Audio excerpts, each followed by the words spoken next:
Good morning, everybody. My name is Scott Redmond. I'm an alcoholic. Everybody hear me? My friend Cliff was at a meeting once, and at a speaker meeting, and a guy in the back yelled out, "I can't hear you," to the speaker, and a guy up front said, "I can hear him. Let's switch seats." So I don't know if it's good or bad that you can hear me, but you'll be the judge of that later on. I want to thank this group so much for inviting me down, for taking such good care of me, and making me feel so welcome. I can't tell you how pleased I am to be here. All I got is good news today. That's all I got. All I got is good news, and I've got some dear old friends here, people I've known for a long time who mean just a tremendous amount to me, and I've got some new friends. Randy, who I took my clothes off in front of, and I'm not even going to explain that. And Randy, if I do become gay, I don't even think you're on the list.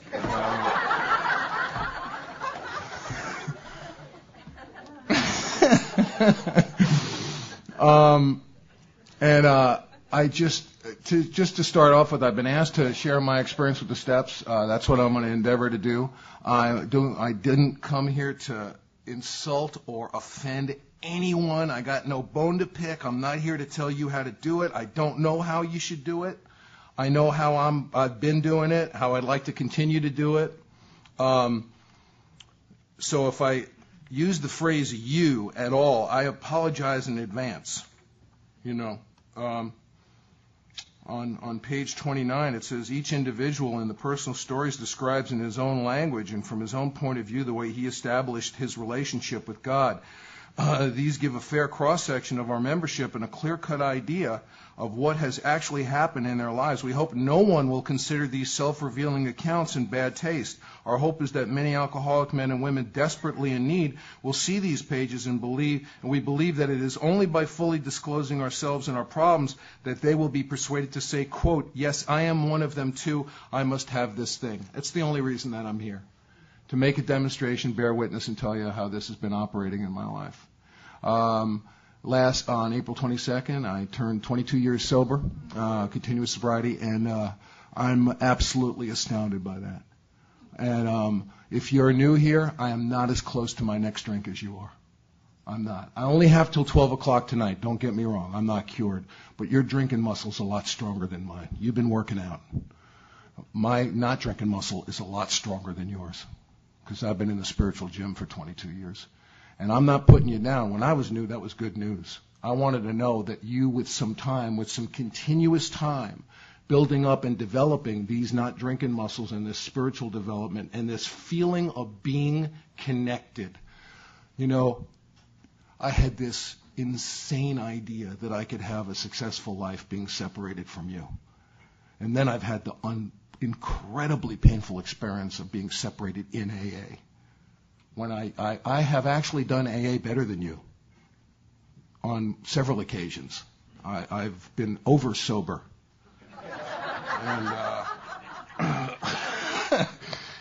And it's very painful. It's very painful to be the best member of AA. The head drunk. It's like being voted most attractive man on your cell block, kind of. It's an honor, but you don't want to pick the award up. I'm going to talk, for 97 hours today, and I don't mean to bore you, but God knows if you're not bored at least part of the time, then you're probably on drugs. So I want to start by telling my favorite story about being bored in AA. This old friend named Jeff D. in my old home group, and he was a couple of weeks sober, and he was at our home group, and he was shifting around in his seat, and his sponsor said, "What's the matter?" And Jeff said, "I'm bored." And his sponsor said, "Well, you know why you're bored." He said, "No, why?" And his sponsor said, "You're bored because you're boring. That's why you're bored." And it blew his mind. It was like an acid moment for him. He went, "Whoa!" It just freaked him out, And he thought, what a great thing to say to a newcomer. And he could hardly wait till the newcomer told him that they were bored.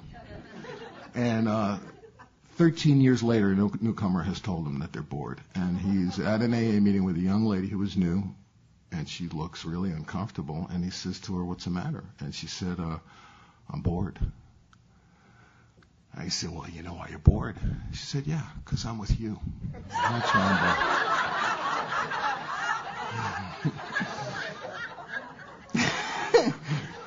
So if you're bored, it's probably because you're with you. Or I'm really boring. That's possible also. I don't want to count that out.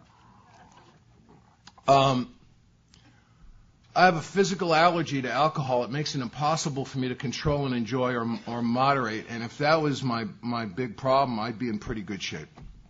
Because there are great physical treatments, fabulous doctors, terrific medications that you can take for allergies, and I'd be in pretty good shape. But my problem is much worse than that. I have a bizarre mental twist that makes it impossible for me to control and enjoy or moderate, and I start thinking myself into taking a drink that I can't stop taking. And if that was my problem, I mean, if my mental state was my problem, again, my life would be a lot simpler. There's a lot of psychotropic drugs I can take to treat that stuff. There's therapies. They work for millions of people. But my problem is far, far worse than that. Because I have this allergy where I can't stop, and because I have this thinking that it means I can't stop starting, I developed this cancer of the soul, this spiritual tapeworm. And how it presents is as a self-centeredness that eclipses everything good in my life. On page 62 in the Big Book of AA, I believe it sums up the uncivilized mindset of the dying alcoholic better than anything I've ever read. And it says near the top of the page, selfishness, self-centeredness, that we think is the root of our troubles. Driven. Driven isn't nudged or influenced. Driven is under the lash of, in slavery too.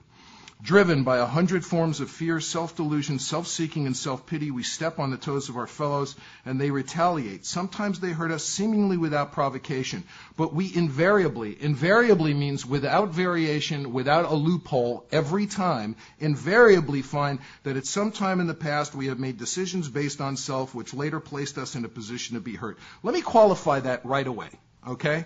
I'm resentful at Nazis for slaughtering Jews during World War II. Have I made a decision based on self, which later placed me in a position to be hurt? Well, no. Do I have a part in that? Well, no. Is it my fault? Absolutely not. I said to my sponsor. And he said to me, "You don't understand the question that you've been asked. They're not asking you if the event was your fault. They're asking you if the resentment is your fault." Was the event your fault? Absolutely not. I'm resentful at my aunt for abusing me when I was 3. Is the event my fault? You know, a lot of people could look at that and try to come up with a way, well, you were a bratty kid or that and that. I don't buy it. I don't buy it's okay to do that to a 3-year-old kid. I don't think it's excusable. That's why they call you a grown-up. Was the event my fault? Absolutely not. Is the resentment my fault? Every time, without variation and no loophole. Because there's a huge difference between having a resentment and objecting. There's a big difference between excusing and forgiving. There are a lot of activities or actions that are not excusable, but if they're not forgivable, I'm a dead man. I'll die. I'll die all alone in this horrible, painful little paper cut of a spiritually sick brain of mine. So I've got to be rid of this selfishness. So our troubles are basically of our own making. They arise out of ourselves, again on page 62. And the alcoholic is an extreme example of self-will run riot, though he usually doesn't think so. Above everything, we alcoholics must be rid of this selfishness. We must, or it kills us. This is the first of 5 direct death threats that are made in the Big Book. It gets worse as you progress through chapter 5. They keep threatening your life in very subtle, loving ways. But this is the first really big one. Mustard kills us. No big deal. You just get to die. God makes that possible, and there often seems no way of entirely getting rid of self without his aid. Many of us had moral and philosophical convictions galore, but we could not live up to them, even though we would have liked to. Neither could we reduce our self-centeredness much by wishing or trying on our own willpower. We had to have God's help. And boy, that's so true, and particularly true when it comes to prayer, because many times in my sobriety I've tried to pray things away without taking certain specific actions that I need to take and making certain demonstrations. And sometimes prayer is a wish. And it becomes sort of a chasing my own tail spiritually. And it's been interesting to see how that plays out for me. There's a book. By the way, I'm going to be talking about different spiritual teachers today and unapproved AA literature. And again, I don't mean to offend anybody, and I'm not telling you what to do. I've been asked to share my experience with the steps, so I'm going to be sharing them. Step 11 says go and talk to people and talk to ministers and rabbis and see what they've got out there. And I'm going to be talking, when I talk about 11 today, I'm going to be talking about some of the spiritual teachers that I've gone to. I've never done anything, I can honestly say, instead of Alcoholics Anonymous. And I'm a member of other 12-step programs. I use a lot of different spiritual teachers. I can honestly say to you, everything I've done is because of AA, not instead of AA. One of the things that's happened, can I see hands of people in their first year? Wow, it's fantastic. 1 to 5, 5 to 20. Wow, over 20. Wow, that's fantastic. One of the things that I have found with people later on in sobriety is there are times when people go over and over the same material in AA, and it starts to fall apart in their hands, and it starts to come flat and gray and wooden, and they start trying to figure out why doesn't this feel the same? So one of the things I've done is I've been very attracted to teachers who've come up with really exciting ways to reinvigorate their experience of the steps later on in sobriety. 10, 15, 20, 30, 40 years. My sponsor, before he passed away, he had about 33 years of sobriety. He was calling me on the phone all the time going, I got this book, I got this thing, let's try this thing, let's go here.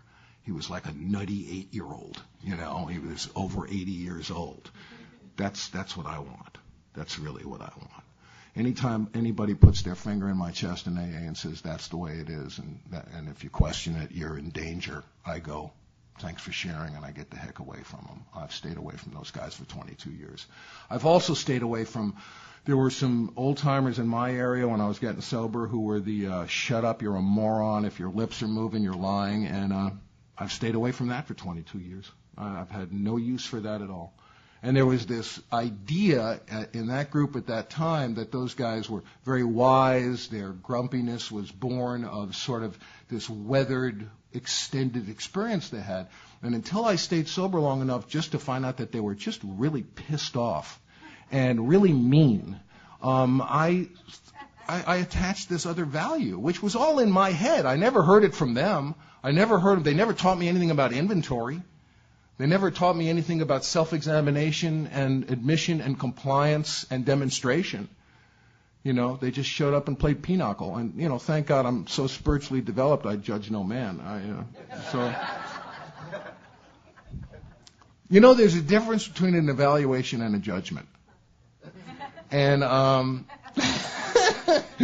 sometimes the line can get wavy. And an evaluation for me is, to evaluate the truth and see what's going on. And a judgment is injurious to me because it means I attach a value to it. And I try to be an evaluator rather than a judger. There's a book of mental disorders. And this book of mental disorders, if your mental disorder is in this book, you can actually use your mental disorder as a defense in court. It's a really good book. And there is a kind of a new one. It's just been on the books for a couple of years, and it's called Narcissistic Personality Disorder. And it's used, and I want to read to you the 9 of the of the symptoms of narcissistic personality disorder that people are using as defenses in court. It's not working, by the way, very well. No, I have, but just see if this resonates for you at all. And this is in the book. This is technically in the book of stuff you can use in court to defend yourself. 1, an exaggerated sense of self-importance. 2, preoccupation with fantasies of unlimited success, power, brilliance, beauty, or ideal love. 3, believes that he or she is special and can only be understood by or should associate with other special or high-status people. 4, requires excessive admiration. Anybody got this so far? 6, selfishly takes advantage of others to achieve his or her ends. 7, lacks empathy. 8, is often envious of others or believes that others are envious of him or her. And 9, shows arrogant, haughty, patronizing, or contemptuous behavior or attitudes. Not guilty. Narcissistic personality disorder. One other document I want to read to you, and it's one of my favorites. And many people in early childhood development use this. It's called the Toddler Property Laws. And it's an attempt to aid people instead of seeing toddlers as bad or stupid or crazy. And it's the 7 ways that toddlers will tend to view the world around them before they become more civilized. 1, if I like it, it's mine. 2, if it's in my hand, it's mine. 3, if I can take it from you, it's mine. Isn't this just so great? 4, if I had it a little while ago, it's mine. Welcome to the world of relationships. 5,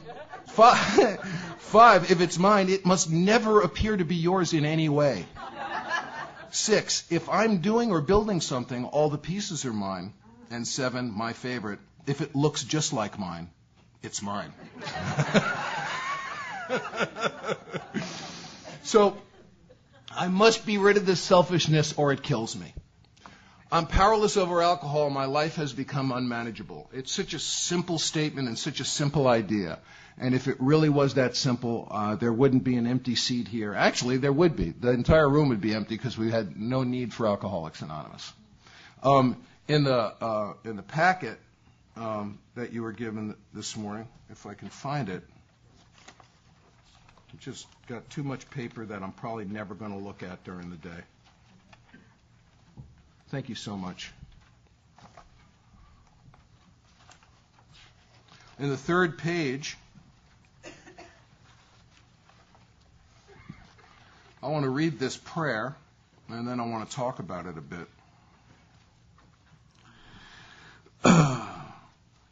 If I want to change, I must wake up. I have been asleep. I am seeing the problem in a cloud. I am letting it go below the horizon so that it does not present itself as a real problem. When I see it clearly, it will not be precious to me. I cannot live this way, knowing that this is wrong and continuing to do it. I must tell the truth about what I am doing. I have been willing to complain about it and to go on doing it. I must take it from a complaint to a piece of real business, make it a real problem. I must stand in front of it naked, make a surrender, take an inventory, make some kind of demonstration. This is not a small deal. I do not want to live like this. I am a grown person. I have been unconscious. I have been slipping into this behavior. I have been acting without explanation.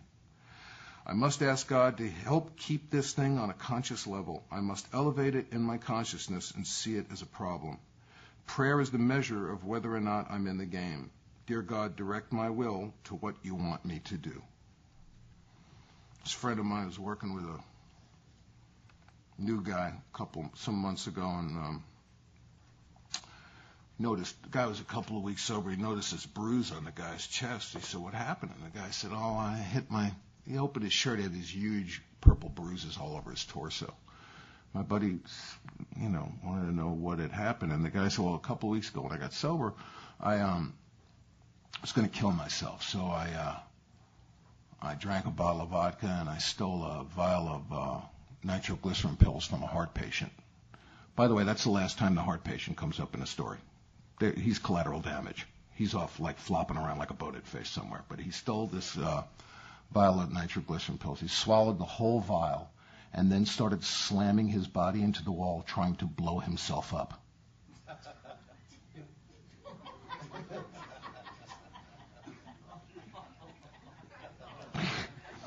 Now, if you're new, you're going to hear some wacky stuff about alcoholism.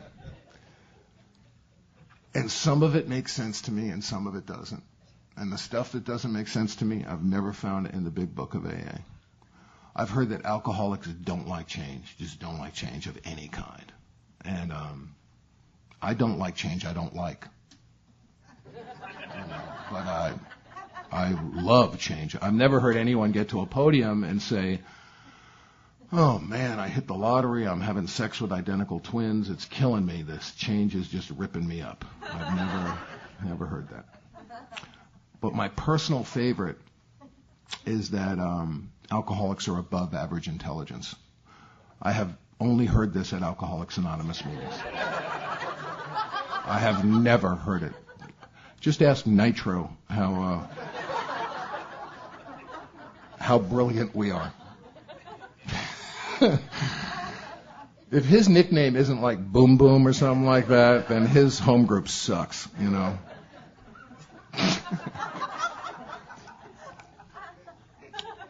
So I've got a physical allergy coupled with a mental obsession, and I've developed this spiritual sickness. What does that have to do with alcoholism? It actually is alcoholism. It's my reverse experience of step one. My life's completely unmanageable. I'm powerless over alcohol. I don't even know what's going on. I couldn't even give you a diagnosis. I have no idea what alcoholism is. What does that have to do with alcoholism? It actually is alcoholism. The spiritual sickness is the fifth wheel. It's the mystery element that has plucked me beyond the opportunity to be helped by well-meaning clergy, a family that adored me, a very successful career, wonderful members of the clergy, well-meaning psychological and medical doctors. So this step one, this first step, which in me was born of complete deflation, defeat, confusion, more than anything, you told me it was necessary to move forward, so I said, yeah. Good. I'm powerless. I'm powerless over alcohol. But I don't even get how bad my problem is. Because no matter what happens, eventually my alcoholism goes below the horizon. It stops presenting itself as a real piece of business, and I act without reason, without explanation. I drink, and I don't know why. And it can happen like that. I'm a rabbit in the middle of a field of short grass all the time, and I don't get it. And there are periods of time where it'll remain above the horizon as a real piece of business because something wonderful or something horrible happens. It'll stay up there, but it's up there on my own juice. So eventually it's going to go below the horizon. It's going to stop presenting as a real piece of business. It presents as a complaint. And then I act without reason and without explanation. And it happens over and over again. So my experience of step one is I had to admit that in order to move forward. And then, and you know, if you're new or if you've been around for a while and this experience is starting to not be very vigorous and it's starting to flatten out and it's starting to go below the horizon, I've got to do something. I've got to do something. And, you know, for me, at the end of the day, the interior, the landscape of this spiritual sickness, which is the mystery element, the fifth wheel, the thing that can't be touched by all these other conventional methodologies, the architecture of it is resentment, fear, and sexual misconduct. This is not a wacky idea I came up with. It's pretty well laid out in the book. So if I'm treating my resentment, my fear, and my sexual misconduct, and I want to tell you, without step 10, there's no step 12 for me. I'm not going to be able to stay a happy, involved, invigorated member of Alcoholics Anonymous if I don't continue to take a look at my resentments. Because I get pissed off at people in AA. No, really. I have gotten pissed off at people in AA and at AA groups. And particularly when I've been over sober. That has really happened to me. And I'll tell you, man, to be at this point in my life, and this is something that when I was new, you couldn't have explained to me because I had no relative experience. To live relatively free of resentment, I wouldn't have even known how to take that into my brain. I had become so ill and had been so ill for so long. I'm resentful at them. I'm resentful at me for resenting them. I'm resentful at them for watching me resent them, right? And I've had sex with all of them, right? And if I borrow money from you, I got to kill you. You got to die, because you don't really need the money, you know. I don't really like you much anyway, you know. And you multiply that by thousands, the thousands of people that had to die when I came in here. It's a wonderful design for living. So my experience of step one was very rudimentary and very primitive when I first came in here, and it was enough to give me a day so that I could be opportunistic, and I could start making this transition from the cycle of spree and remorse into the cycle of surrender and commitment.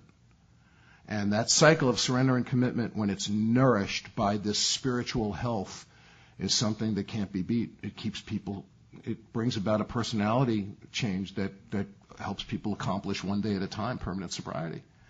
And when that cycle is not nourished, it goes below the horizon. It stops presenting itself as a real piece of business, and I act without reason.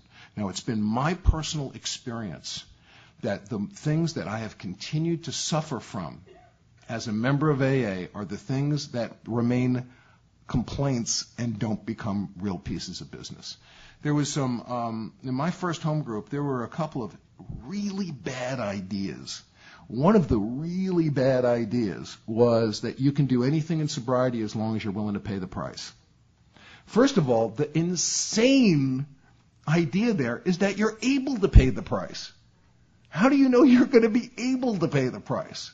Just because you're willing to. I was willing to pay a lot of prices I never paid. You know, if that was the price of admission, you know, sure. But the crazy idea, since the big book it basically says, you know, God, it says a lot of stuff, doesn't it? But it basically says that if you don't do this, it is going to go below the horizon. That step 3 is a really nice idea, but if it's not followed by a strenuous effort to face and be rid of the things that have really, you know, these resentments, fears, and sexual misconduct, that there's no way that I'm going to be able to keep this on a conscious level. Even more than that, if I participate in the fellowship of AA, not the friendship. I'm really done with friendship. I'm not interested in it anymore. I'm really not.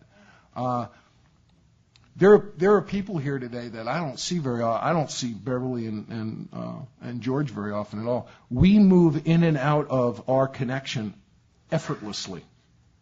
Absolutely effortlessly. We have a spiritual connection. I don't have a friendship with either one of them. And again, I'm not interested in it. I have found my friendships to be rife with attachment, expectation, disappointment, a lot of mind reading. Mind reading has been the most troublesome defect for me in and out of sobriety. It's because I think I know what people are thinking. And my wife said to me once, "You're not a mind reader, you're barely a mind user." I think I had finished like her last 15 sentences for her, and she said, "You know what? I'm going to take a crack at a complete sentence by myself, and if I run into trouble, I'll let you know, and you can just dive in." And by the way, in my mind reading, which is always connected or usually connected to people pleasing, because I want you to like me, and then they're very friendly, mind reading and people pleasing. You're never thinking anything good about me. I mean, when I'm mind reading, you're very rarely thinking, you're a hell of a guy. You're always thinking, you know, you're a waste of time, man. And we're recalling your protoplasm. My alcoholism has not gone below the horizon in 22 years. It has stayed above the horizon as a real piece of business for 22 years. And the reason why is I've become connected to you through the rest of the work and the traditions, so connected to you that my alcoholism has been buoyed on the heads and shoulders of 3 million plus members of Alcoholics Anonymous. And here's the miracle. it stays above the horizon even when I'm not focusing on it, even when I'm not looking at it. It happens in the middle of the night, in between breaths, in between the lines. It happens while I'm moving through this landscape of this life I've been gifted with.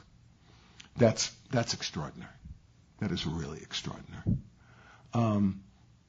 So my experience of step one, to be rid of this self, to admit that I'm powerless over alcohol, that my life is unmanageable. Again, I took on a very primitive level at first, and my experience of step one is that if it's nourished by the rest of the work, it's going to become a big, robust part of my life. And if it's not nourished by the rest of the work, eventually I will drink. I can't stay sober on my own bottom. I can't. I stay sober on your bottom. That's a terrible sounding sentence. No,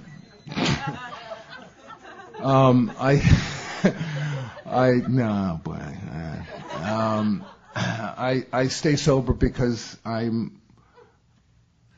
I've been listened to, and I've tried to pass that gift on, and I listen to an incredible amount of misery. And if I don't stay spiritually fit, I will not listen to that misery. I will give you tough love, which to me more often than not just means impatience. I mean, I need the scalpel of truth, but I personally need it with the anesthetic of love. I need to trust where it's coming from. And I know after a while that if I stop being spiritually healthy, if I stop enjoying the gift of your misery, then eventually I'm just going to want to say, shut up and do this. Just shut up and do it, you know. That being said, I work with some guys that if I died on the phone with them, they would talk to the coroner when they showed up to pick me up. I mean, I sponsor some guys that if they say, how are you? And I said, well, my wife's on fire and running around the room screaming. They go, oh, okay. Well, I got a transmission problem, and my girlfriend's got a transmission problem.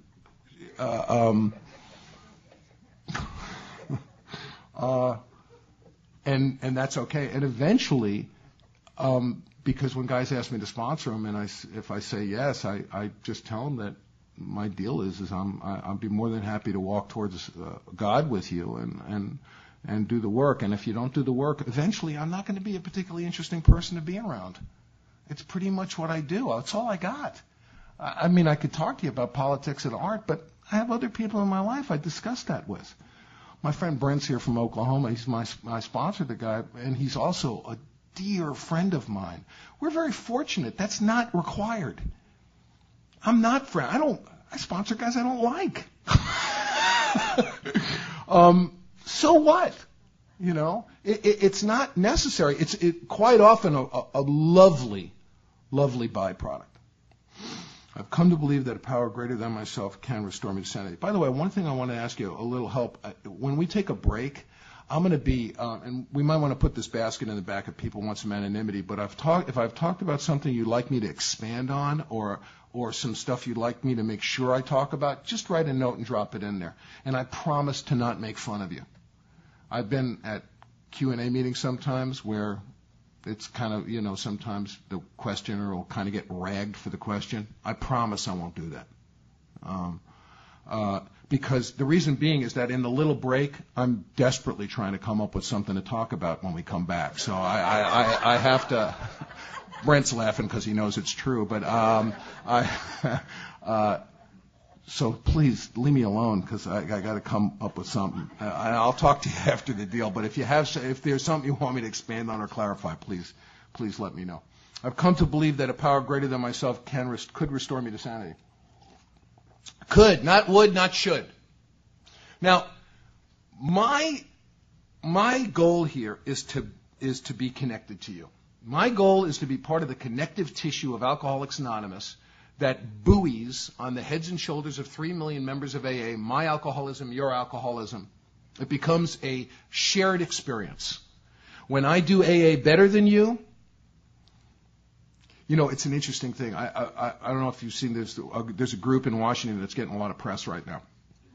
And it's, AA's gotten, there's websites, anti-AA websites. My favorite is the one that's Bill Wilson with satanic flames around him. I don't know if you've ever seen that one. That's a goodie. I like to see what's in that guy's sock drawer. At any rate,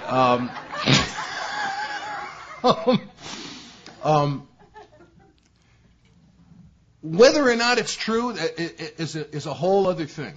And if anybody wants to talk about that, I'm more than happy to. I've had some experience with that group over a period of time.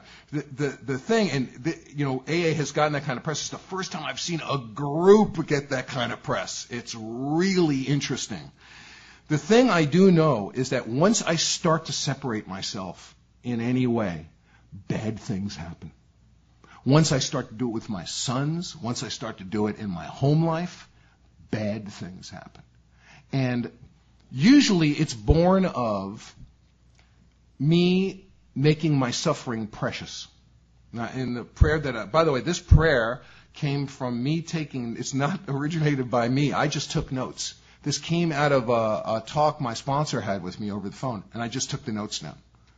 And it's been a huge help to me. This stuff, I've weighed over 300 pounds in sobriety. I've got a life-threatening illness. I've got a couple of them. My sons have had lots of adventures. I've had a lot of money. I've had no money. These are all life circumstances. They all change, I am fine. A lot of good and bad things happen to me, but I am fine. The big I, the I that you guys see in when I come to a meeting and you don't worry about what jewelry I'm wearing or what the hell's going on. The big I, the big spiritual democracy of Alcoholics Anonymous that has unlimited oxygen. And the minute I start separating, I start sucking the air out of the room.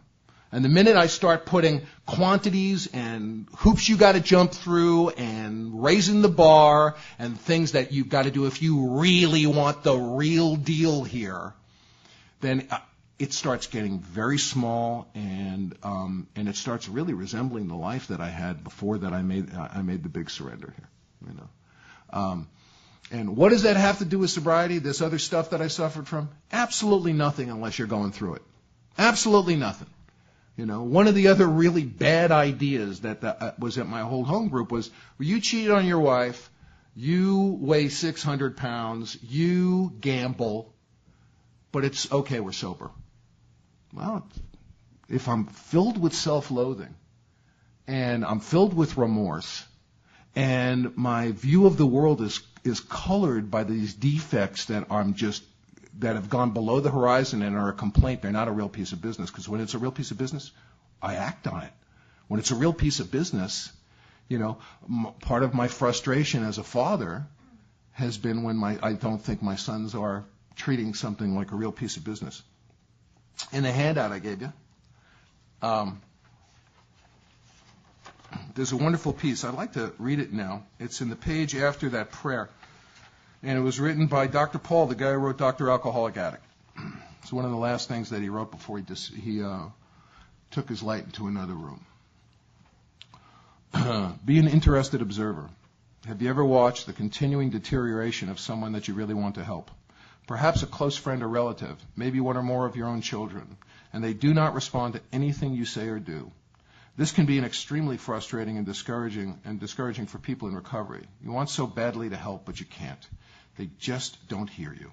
They do not respond to unsolicited advice or counsel. This happens to me when I try too hard in sponsoring, when I'm working harder on their recovery than they are. It happens to people who have heard about the highly directive, dictatorial type of sponsor and want to be like that, but discover that the sponsee simply ignores them. In a situation like this, I assume the role of interested observer. Rather than becoming annoyed at them and at sponsorship in general, I become an interested but inactive observer. I listen. I'm interested in what they're doing and how it is going to turn out. And I answer an occasional question, but mainly I observe. I see myself as sitting quietly in the audience rather than projected into action on the screen. Since I have no investment in the outcome, I'm not emotionally involved in making it come out my way. As a result, I'm comfortable and entertained, rather than frustrated and resentful. Indeed, I am practicing the AA principle, love and tolerance of others is our code. And one more time, I realized that if I want to change my feelings, I must first change my actions and my thinking, mine, not theirs. I can't let their behavior be more important to me than my emotional sobriety, my serenity. No matter how much I love them, no matter how much I care about them, no matter how important their welfare is to me, I must watch my priorities. I must value my serenity ahead of their behavior. Our oldest son Micah, when he graduated high school, he instead of going to college, he went to Chiapas, Mexico, to work with the Zapatista revolutionaries for a while. And it was just really one of the most terrifying things I've ever experienced. And like his politics or not, you might like his politics, you might not, but he put his money where his mouth was. In the 60s, I talked a lot of long crap and never got out of the kitchen, But I had a lot of moral and philosophical convictions galore, although I could not act on them. And he was a member of something called the Peace Camps. It was an installation of Westerners who lived in indigenous villages to make sure the Mexican military stopped killing Indians. So the Mexican military would drive by a couple of times a day and stare at him and drive away. The Mexican military is depicted as such a caring, loving group of people that and my sponsor said, why don't you, when you do the third step in the morning, why don't you give God the Mexican military? So I started saying this prayer. I said, Pop, take the Mexican military. It's not going to be able to handle that big an organization this morning. And I was sponsored by Paul at that time. And one morning, it just didn't work. The waves of fear, and I had this bad Oliver Stone film in my head about what could possibly happen to him. And it wasn't something I trumped up. And my sponsor, the book says, don't argue with a drunk. And he didn't argue with me. He could have said a lot of really stupid things to me. Like, he's not really in danger. And what he did was, he said something so gorgeous to me. He said, what if this is the greatest thing he ever does? Now, I would have denied him that. And I don't know if it's the greatest thing he'll ever do, but it sure was quite something. And he came back from that fully cut cloth, a grown citizen. And right after he came back, he started examining the opportunity to go to undergraduate school, which, as you can imagine, his mother and I were very, very excited about. And he wasn't apparently not filling out the papers fast enough and would possibly miss some deadlines. So his mother was getting a little nervous, and we were starting to kind of lean on him to get this stuff done. And as Nancy was sort of badgering him about it, he was 18 at this time. He looked up at her and said, and I quote, "Do you actually believe that your anxiety benefits me in any way?"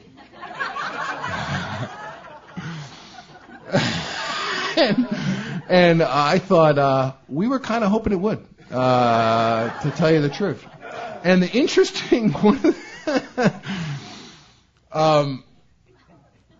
but if you know my son, it's an easy thing to believe. I'll just tell you one other quickie about him. When he was a little boy, I was sober 2 years. He was 8 years old, and I was making the boys lunch, and I said to Michael, "What do you want on your hot dog?" And he said, "I want mustard, onions, and lettuce." And he was 8. And I said, "Lettuce?" He said, "Oh, okay, I don't want lettuce." And he walked away from me, and he came back about an hour later and looked at me directly in the eye, and I'm not altering one syllable. He said to me, "I will never again allow your opinion of what I want affect what I ask for." So I asked him to sponsor me. What the hell is that, But what Micah said in that moment about those, about filling out that stuff, do you actually think that your anxiety benefits me in any way, is a big, big lesson for me. When I came to Alcoholics Anonymous, in a sense you said to me, and my sponsor wanted to know what my dreams were, but basically said to me, what do you want? What do you want to do? And I had stuff I wanted to do. I wanted to write well. I wanted to have an interesting romantic life. I wanted a bunch of stuff. And then you basically said to me, you can work towards that. I wouldn't be surprised if you achieved that. But let me ask you a question. Do you have to be miserable until you get it? To which my reply would have been, oh, yeah. If I'm not miserable about it, who the hell is going to be miserable about it? And if I'm not miserable about it, how is it going to get done? Now, the crazy idea there is that somehow I think that my suffering is going to purchase the thing I crave. What a great design for living. Get miserable enough about something, and odds are it's going to happen. But you got to stay miserable, because if you don't stay on duty, the whole thing's going to go down the crapper. It's a complete refutation of all of our whole idea, which is this is going to happen even when I'm not focusing on it. If I trust you, if I take these seemingly disconnected, unrelated actions. Now, an important piece of that for me is I believe that faith without works is dead. And I also believe that works without faith are dead. I believe that if I have faith and it's not supported by action, that the faith will eventually wither without demonstration and without communication with you, because the demonstration leads me into communication with you. I also believe that if it's all about action and it's not tethered to some spiritual experience, that eventually it's just going to become a lot of running around, a lot of activity, not action. And if it's not tethered to a spiritual pursuit. Now, it can't be every day. Some days I'm just showing up and doing my job, just putting fenders on Chevys, just showing up and getting it done. But at the end of the day, if in the middle of the night, and it says it's the last paragraph of chapter 3 as we move into our discussion of step 3, that the time and place will come where it'll be 3 o'clock in the morning, my mouth will flood with saliva, the room will spin, and I'll be drunk. And I won't drink. I won't drink. Who would have thunk it? Who would have even thunk that that would even be possible? Because nothing stops me from drinking. Not my baby boys, not a woman who loved me, not nothing. If you get in between me and the drink, you vanish. You become something less than human, or you disappear. You become paper mache, or you don't exist. And it happens over and over again without explanation, without reason. It stops presenting itself as a real piece of business. And you can start seeing it later in sobriety. If action isn't taken to keep this thing robust, you can start seeing it flatten out. It starts falling apart in my hands. That a power greater than myself could restore me to sanity. Not would and not should, but that it's possible. There are 2 wonderful lists in our book. It's a funny thing. On page 17, on the bottom paragraph, it talks about the spiritual democracy of Alcoholics Anonymous.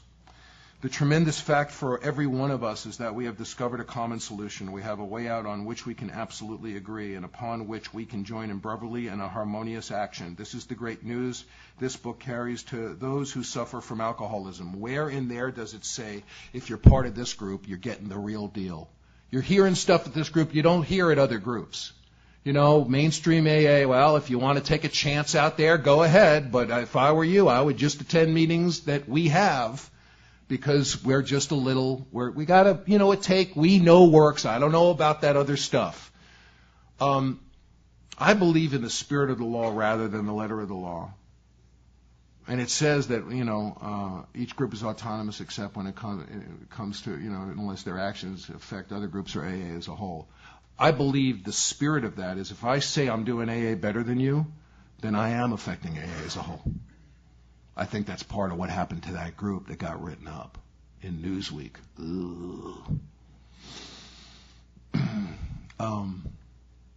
Does that mean I can't love my group? Does that mean I can't get excited about it and take pleasure in the methodology or the uniqueness of my group? And of course not. That's the fun, I just had I do this workshop in my home. It's not an AA meeting. There's no democracy, no rotation. There's nothing. I just do some stuff that me and the guys I sponsor get interested in. We'll do some non-approved AA literature. We went through the Sermon in the Mount together. We went through Not God, which is my favorite history of AA by far, and it's non-conference approved literature. It's written by a guy named Ernest Kurtz, and it's fantastic. One of the things he does is he explains a few things that aren't explained in our literature. The guy in Tradition 3, there's a guy who shows up in an AA group and was suffering from some real bad stuff, and they didn't know what to do about the guy. I always wondered, what the hell was wrong with that guy? Well, Kurtz talks about it, and what he was, and this is like in the late 30s, early 40s, guy shows up at one of the few AA clubhouses in the world, was in New York. He was a gay, African-American, heroin-addicted ex-con. They must have been looking for this guy's spaceship. I mean, this is so outside of their personal experience, and they didn't want to let him in, and they called Bill down, and they went, and Bill said, "What are you talking about? How do you get to do that? How do you get to kill? Just shoot him. Just kill him now." You know. At any rate,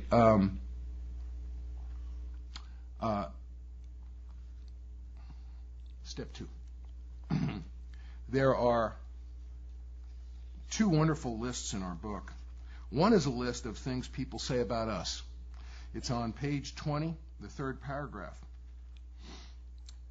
How many times people have said to us, "I can take it or leave it alone, why can't he? Why don't you drink like a gentleman or quit? That fellow can't handle his liquor. Why don't you try beer and wine, lay off the hard stuff? His willpower must be weak. He could stop if he wanted to. She's such a sweet girl, I should think he'd stop for her sake. The doctor told him if he ever drank again, it would kill him. But there he is, all lit up again." Now, these commonplace observations on drinkers, which we hear all the time, back in them is a world of ignorance and misunderstanding. We see that these expressions refer to people whose reactions are very different than ours. It's a terrible thing in our culture. Because of our problem mainly rests in our mind, alcoholism still gets trivialized in a way that's just absolutely crazy. You know, millions of people, sufferers, hundreds of thousands of people dying on a daily basis. Of course, it's very few times does it say alcoholism on the death certificate. It says stabbed to death with rusty scissors in the middle of the night. You know, it says a lot of stuff, but very rarely does it say alcoholism. And then there's the list of stuff that we say about ourselves on page 24, the 3rd paragraph. The alcoholic may say to himself in the most casual way, "It won't burn me this time, so here's how." Or perhaps he doesn't think at all. How often have some of us begun to drink in this nonchalant way, and after the 3rd or 4th drink, pounded on the bar and said to ourselves, "For God's sake, how did I ever get started again?" Or only to have that thought supplanted by, "Well, I'll stop with the 6th drink." And my personal favorite, "What's the use anyhow?" And if you pause and take a look at the friends and family of alcoholics and people who have been deeply affected and ravaged by alcoholism, who don't have the allergy but are members of friends and family, I think you can see that how this list it becomes hardwired into their thinking. What's the use anyhow?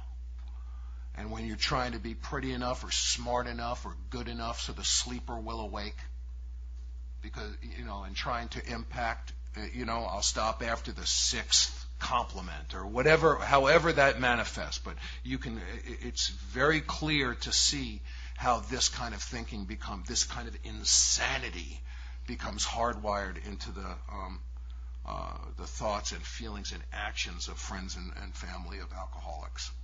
When this sort of thinking is fully established in an individual with alcoholic tendencies, he's probably placed himself beyond human aid, and unless locked up, may die or go permanently insane.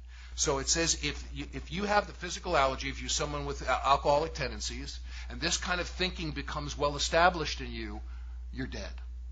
Pretty much, you're probably dead. By the way, they're very nice to us in the book. They're very kind to us. They're not so nice in the chapters that are not written to us. The chapter to the family afterward, chapter to the employer, chapter to the wives. They're not quite as polite.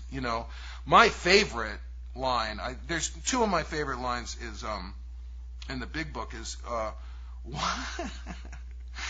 on page 63 and 64. It's the last sentence on 63 and the first on 64. It says that we start out on a personal house cleaning, which many of us had never attempted. I think they're just so I've never shown a guy how to do an inventory and I had him say, "Wow, I've been doing that for years. I can't believe you guys do that. That's absolutely extraordinary." But I'll just share with you what used to be my favorite line in the Big Book of AA. And if you're new here, it could be your favorite line too if you want it to be. It starts on the bottom of 65 and continues on 66, and they're assuming that you've written a list of how you have been screwed. You've written a list of people and people, institutions, and principles that are just against you. They're just against you. And it says, if you're looking at this, it says the first thing apparent was that this world and its people were often quite wrong. Well, that's enough for today. We really don't need to go any further than that. I think it's time to go to sleep. I just used to read that sentence and just get tickled all over. Because don't read the next page. Because what the next page says is you're right and you're dead. Because we're not saying don't argue with a drunk. We're not saying that you haven't been screwed. You've got the list. You've apparently been screwed, okay? You experience this in a way that is so injurious that it eclipses every good thing that happens in your life. You experience the fancied or real wrongdoing of others in a way that is so intrusive that it actually eclipses every possible chance you have for success, connection, connectivity, feeling part of, feeling connected to you, this crazy idea that I can live separated from you or separated from some of you. I was brought up in a Jewish home. I am not Christian. I use the teachings of Jesus a ton. And a lot of the Jesus Christ message, look, you can use any sentence from the Bible, the Big Book, the Quran, or the Torah to prove any point you want. We all know that. You can use spiritual tools as spiritual weapons very, very easily. And the nightmare, the big nightmare, the nightmare that we see around us that unfortunately people are being gobbled up with, and we can see in Alcoholics Anonymous, is this idea of separation. This idea that I have the application. And what the mystics say, what the Christ message is, as far as I understand it, is that the thorns and the flowers both get water. And if I start deciding when one doesn't and one does, I'm going to die. I'm not going to kill the thorns or the flowers. They're going to find a way to get through somehow. I am going to die. It's a wonderful quote, none of them by me, on the first page of this handout. And I love it so much. It's the second from the bottom. And it says, God does not die on the day that we cease to believe in a personal deity, but we die on the day when our lives cease to be illumined by the steady radiance, renewed daily, of a wonder the source of which is beyond all reason. Strangely enough, that's a quote from Dag Hammarskjöld, who used to be the Secretary General of the UN many, many years ago. I'm 55. I know that my life is ostensibly over, but I am 55, and it's a silly age for such a young boy. I'm going to read it again. God does not die on the day that we cease to believe in a personal deity, but we die on the day when our lives cease to be illumined by the steady radiance, renewed daily, die on the day, steady radiance, renewed daily of a wonder, the source of which is beyond all reason. And when I start deciding who gets the water and who doesn't, I'm a dead man. Our book says that I cannot be helpful to all people, but I must at least take a kindly and tolerant view of each and every one. Sometimes the opposite of resentment is not always peace, freedom, and love. It can be the absence of murder. There's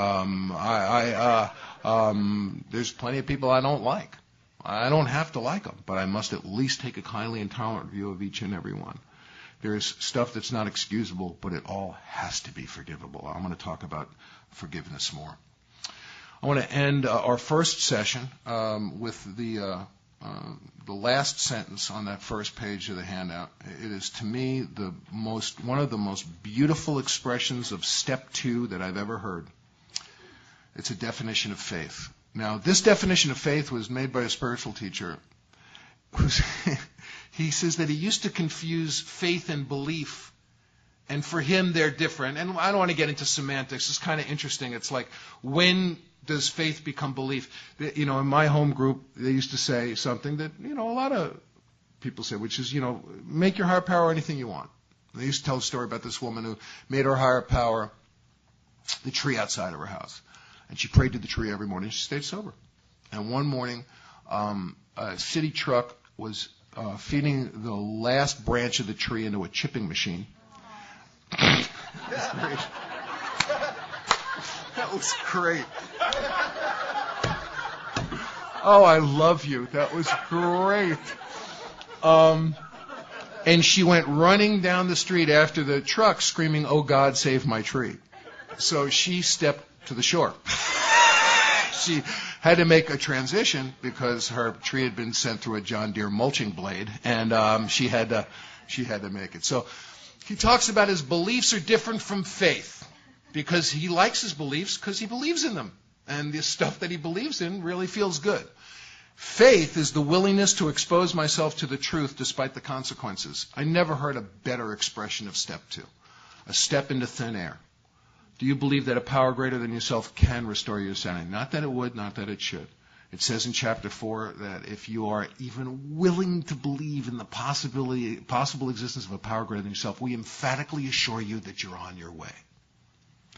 So I want to end our first session on that note. On step 2, we'll charge into step 3 after about 5 minutes. I leave it to the drunk wranglers to get everybody back in here in about 5 minutes.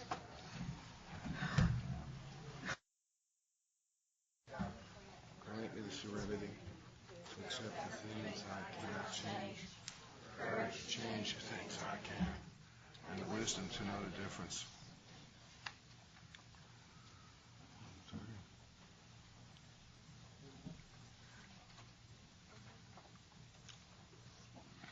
Anyway, that last little thing I read, faith, the willingness to expose myself to the truth despite the consequences, to me is one of the great expressions of my experience of step 2, my initial experience of step 2, which was a step off into thin air, an act of blind faith. And one of the reasons is I was out of plans. I was just out of plans. I love newcomer plans. One of my favorites, this guy, this buddy of mine in the Midwest was sponsoring this guy for a while. And he stopped doing the work and drank, sober about 7 years, and got about 3 DUIs in rapid succession. And I don't know how he stayed out of jail. I mean, with 3 DUIs, in rapid succession. But he he came up with a plan. This was his plan. He made 5 Molotov cocktails. This is a little town in the Midwest. And his plan was to blow up the courthouse. Thereby, they would lose his paperwork. Does anyone even have paperwork? I don't even think there is paperwork anymore.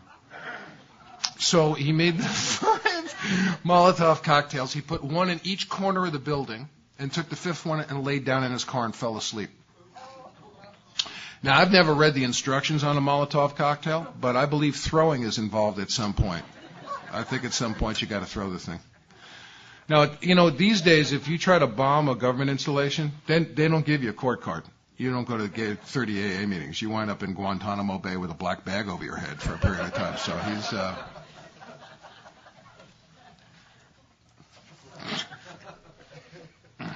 And I was out of plans, and I was willing. When my sponsor said, "Are you an alcoholic?" I said, "Yes." In whatever way I understood that. He said, "Is your life unmanageable around alcohol?"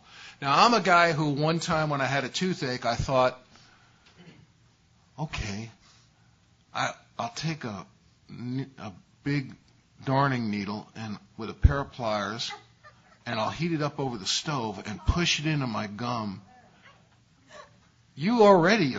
You're off, okay? And that'll relieve some of the pressure. These are the ideas I'm having, Plus, I'm bad with objects. I'm disoriented. I'm disconnected from my surroundings. I still am. Anytime I deal with objects, my sons kind of just go, watch it. I was trying to fix their phone, and I had their phone in my hand and my phone in my hand, and I called my phone with their phone, and my phone rang, and I said, who the hell is calling me? I'm trying to, and I wasn't kidding around, and they just go, We were skiing, and it snowed about a foot while we were in the lodge that night. And in the morning, Jesse starts sweeping off the top of the car. And I said, son, you don't need to do that. I have a sunroof. And they start going, what? And I thought somewhere in my Looney Tune brain that if I retracted the sunroof, it would just bring the snow with it. So I retract the sunroof, and the car fills with snow, with like 10 cubic feet of snow. And it's getting worse. I'll tell you why. I've admitted this to Bran already, but I recently, in the last 6 months, sometimes I go to work at about 5 a.m. and I need to load the car up with stuff. And, you get into a rhythm, to get out. I get all the stuff in the car. I get in the car to drive away, and I think, man, everything seems so far away. I had gotten into the back seat of the car, and I had closed the door. And the first thing I thought was, no one must ever know of this. I really have some severe problems. I have some severe emotional, mental, and spiritual problems. And at any rate, I have come to believe, when my sponsor said, is your life unmanageable? I said yes, although I didn't know the gravity of the problem at all, believe me. And then he said, have you come to believe that a power greater than yourself can restore you to sanity? And I said, no. And he said, do you believe that it's possible? It says in the third page of our fourth chapter that none of us can fully comprehend or define that power, which is God. And then on the page right after, it says that if you are willing to admit that it's possible, even the possibility, talk about a huge hoop to jump through. And I said, yeah, it's possible. It's possible. Now, I want to tell you, some years before that, I would not have said it was possible. I was a staunch atheist. I would have laughed at it. By the way, he doesn't bother me. He might bother some other people, but he doesn't bug me at all. It's the sound of families that shouldn't be together, as far as I'm concerned. So, I can't wear pants like that. I just look silly.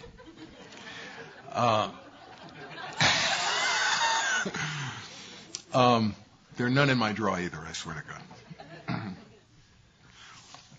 Have you come to believe that a power greater than yourself could restore your sanity? Yes, I did. And he said, good, let's go. Let's move. He didn't ask me to qualify it. He didn't ask how much do you believe it. He didn't ask any of that. Because my experience of 1, 2, and 3, how could I really comprehend how unmanageable my life was? Really comprehend it without an inventory, without seeing it? How could I really appreciate the responsibility that this gave me without 8 and 9? If I do the rest of the work, it will nourish and make my experience of the first 3 steps deeper and wider and broader. And the more I disconnect that as I move deeper into sobriety, my experience of the first 3 steps will become attenuated. They will become starved. They will become anorexic. They will stop eating. And I will drink. My alcoholism will go below the horizon. It will stop presenting as a real piece of business. Because what is going to enliven my appreciation that this is a real piece of business, the more that I appreciate that my life's unmanageable. Not that I'm an incompetent idiot, although that comes up, when you get into the backseat of your car to drive away, it occurs to you. But what I appreciate is that I'm not going to be the captain of this, that the secret to my success is to become more involved with you, more connected to you, not as a people pleaser, not to ingratiate you, not with a lot of noise. Sometimes it's being able to sit absolutely quiet with you with a hand on your shoulder and be part of the big, laughing love that is Alcoholics Anonymous. And anybody who tries to present this to me as dutiful misery, I have no use for you. I don't. This idea, that's an old idea for me, that life is falling from the womb and crawling across hostile territory to the grave. It's an old idea, and it's an idea that I had.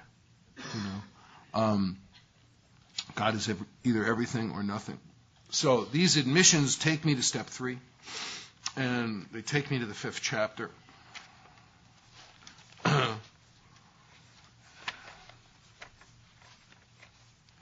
Beautiful, beautiful step 3.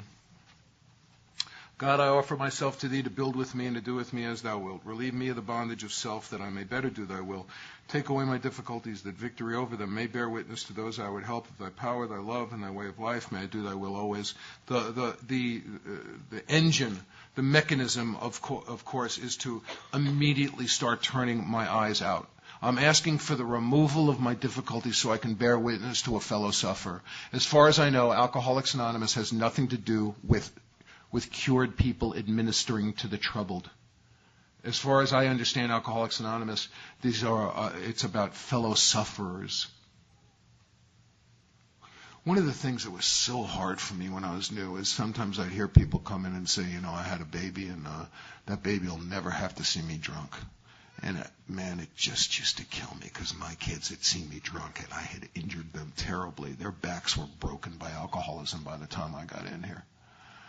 And I didn't get it. I didn't understand that we were just going to have two different kinds of demonstrations. Number one, I also didn't know at that time that just because you're sober doesn't mean you're going to be a good parent. I've seen some of the worst parenting I've ever seen in my life in Alcoholics Anonymous or in the world with non-alcoholics. Just because you don't drink doesn't mean you're going to be a great parent. I've already read the toddler property laws.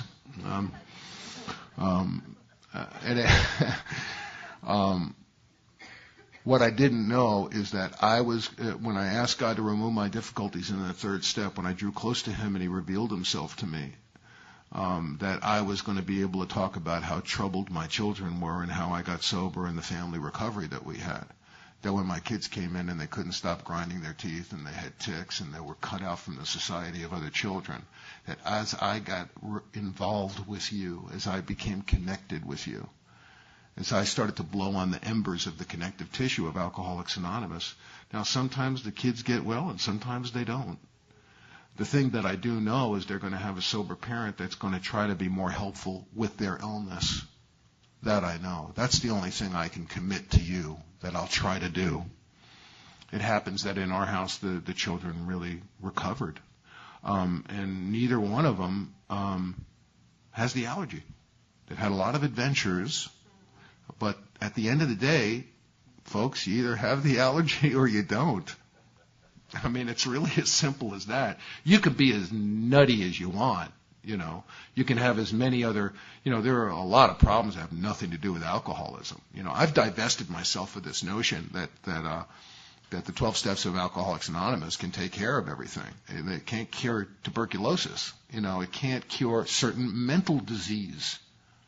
There's some guys in my home group I just like to carry a sock full of Valium around and whack them in the back of the head with it. It's just put a Zoloft lick out on their table at a meeting. But there's real mental disease that has nothing to do. I mean, granted, when I straighten out spiritually, I will straighten out mentally and physically. That certainly has happened for me, and I've seen it happen to me personally. I've seen it happen to thousands of people. So, on the bottom of 62. And we've read most of 62 in conjunction with the first two steps. This is the how and the why of it. First of all, we had to quit playing God. First of all, I had to quit playing God. How do I quit playing God and boss you around and tell you who to date and what to do and what to eat and where to go? And how does that exist? That's sort of like Clark Kent and Superman. You don't quite ever see them in the same place at the same time. How do I make all the decisions for you in your life and boss you around and exclude you from my love if you don't do it my way and not play God? How does that happen? How do you do an end run around that? I've heard two great descriptions of alcoholic thinking. Unfortunately, one of them was about the Nazi mind, which is really a drag, and one was about a mass murderer. And I'll share them both with you. I've heard the Nazi mind described as the most perfectly tuned clock that keeps the most precise time in the universe for 1 minute and then skips a century. That when it works, it's rhapsodic, it's perfect. And when it doesn't, it leaves gaps large enough to move an entire culture through. I have experienced this in Alcoholics Anonymous. That there are just these gaps. It's kind of a logic no-fly zone. That I'm not going to play God, but I'm going to make some rules here. I'm going to, rather than being a interested, loving observer, I'm going to be a psychotic participant. And then the second unfortunate description of alcoholism was about Ted Bundy. But it was a great quote. Bundy was a law student. If you're not familiar with him, he did a lot of bad stuff and killed a lot of people. And he used to represent himself in court. And apparently he was brilliant. And a group of the shrinks and cops that knew what this guy did, they intimately knew what this guy did and had been trying to get him for a long time. They're sitting around and they're talking about him in one of his trials. And one of them said, "It's making me sick, but I'm starting to root for him." With all the information that this guy had, he was starting to empathize with the guy and root for him. And one of the shrinks said something that blew me out of my chair. He said, "Don't you understand that when he is in that court, the only thing that is palpable to him is his own agony?" And I said, what an incredible description of alcoholism. How was I able to do a lot of this stuff? My self-centeredness and selfishness was so powerful that it actually, the only thing that was real to me was not its impact on you, not your suffering, not